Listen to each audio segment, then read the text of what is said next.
tenemos que observar la problemática que tenemos con nuestros derechos colectivos y la problemática que tenemos con nuestros derechos individuales. ¿Cómo armonizar el ejercicio de ambos derechos? No es fácil, porque me parece que es innegable los problemas que estamos teniendo en la ciudad en materia ambiental.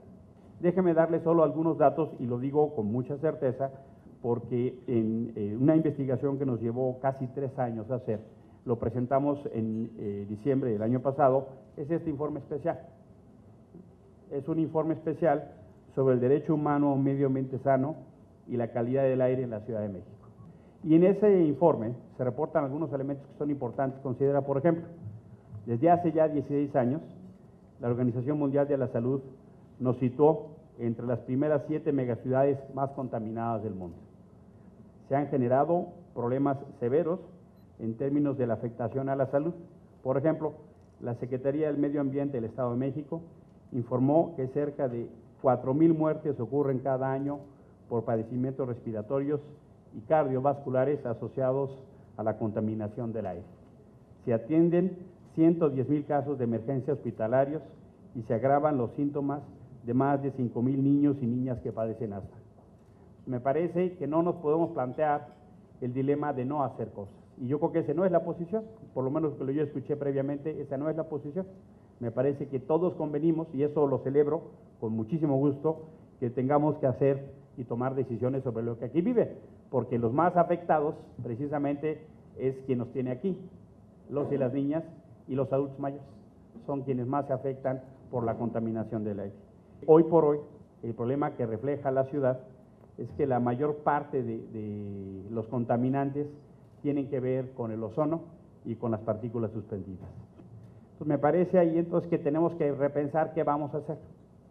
Eso es un problema que no podemos obviar, porque resulta que los automóviles particulares representan el 80% del parque vehicular, y esos automóviles solo están moviendo al 28% de las personas de la ciudad.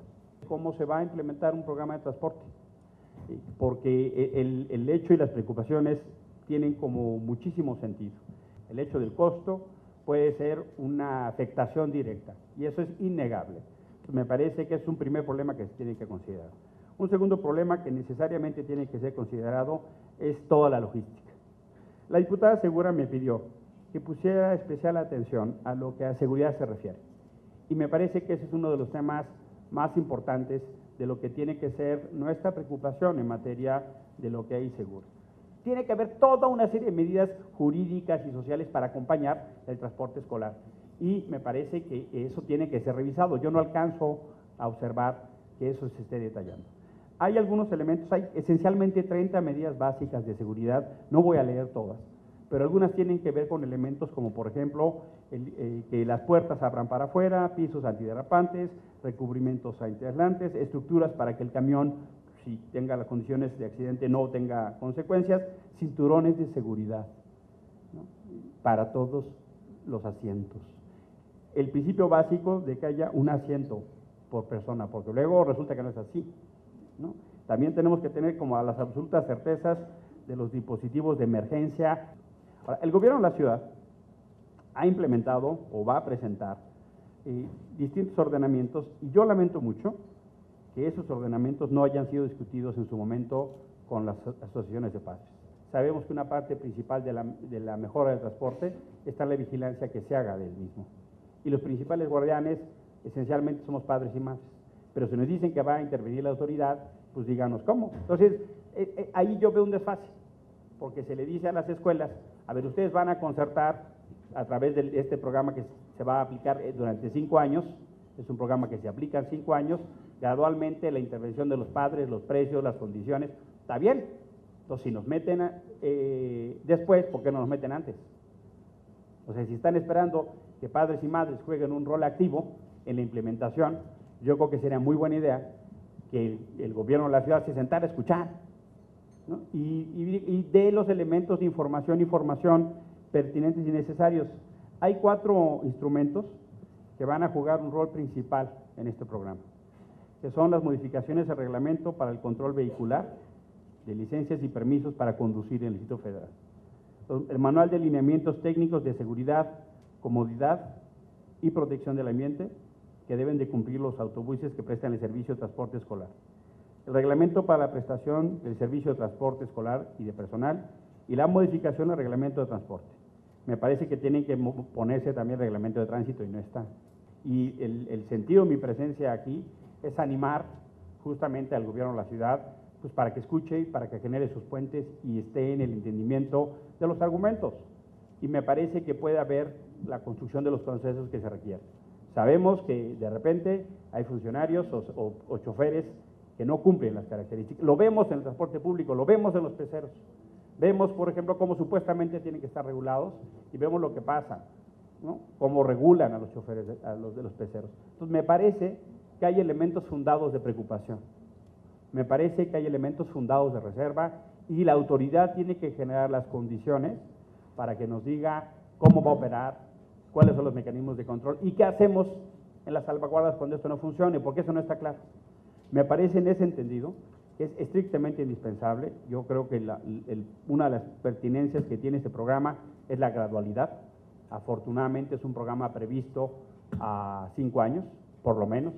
Tengo entendido por los elementos que han salido y la información que obtiene la Comisión que en el próximo ciclo escolar solo son 10 escuelas las que entran en esta etapa por el volumen de alumnos, lo cual me parece que nos da toda la condición para temperar. Tengo entendido que para el segundo ciclo escolar serán aproximadamente 160 escuelas. Entonces, me parece que tenemos la condición para la gradualidad. Y con esto termino. Yo estoy en el ánimo, por supuesto, de atender todos los señalamientos que ustedes nos hagan saber. Cuentan, inclusive en esta materia, por si obtienen alguna respuesta insuficiente de la autoridad, la comisión es un instrumento que investiga quejas. En casos de no respuesta de la autoridad, ustedes pueden apelar a la comisión. Yo considero que este programa per se no se puede descalificar, pero me parece que hay señalamientos muy importantes que tienen que ser atendidos. Lamento que la autoridad, el gobierno del Distrito Federal, no haya construido los puentes de diálogo para escuchar de inicio y no de término, en la aplicación solo de la norma. ¿Tienen la autoridad para hacerlo? Sí, sí lo tienen, pero ese no es el tema. No es un tema de legalidad, es un tema de legitimidad. Porque no basta nada más la aplicación de la norma. Si queremos que la norma se cumpla, se tiene que apropiar. Tiene que haber un proceso de discusión social de apropiación. Entonces, me parece ahí que lo que tenemos que entender claro es que como ciudad y como colectividad sí tenemos un problema severo de medio ambiente. Eso es innegable y me parece que todos tenemos ese consenso. Segundo, tenemos que generar las reglas de aplicación del programa que nos generen las garantías. Y tercero, tenemos que tener instrumentos precisos para la sanción de los incumplimientos, porque no basta, ¿no? Y cuarto, me parece que hay señalamientos en materia de orden económico y de seguridad que no deben ser soslayados. Y tenemos que verificar lo que yo considero preocupaciones legítimas de muchas de las personas que aquí están. ¿En qué objetivo? Pues en la construcción de un bien común, ¿no? Que todos y todas estemos mejor, con la capacidad de construir una ciudad que le dé lugar a todas y todos, enfrentando el contexto de la crisis económica, la crisis de seguridad que hoy existe, para garantizar que en el futuro esta ciudad sea una ciudad viable en términos ambientales, de transporte.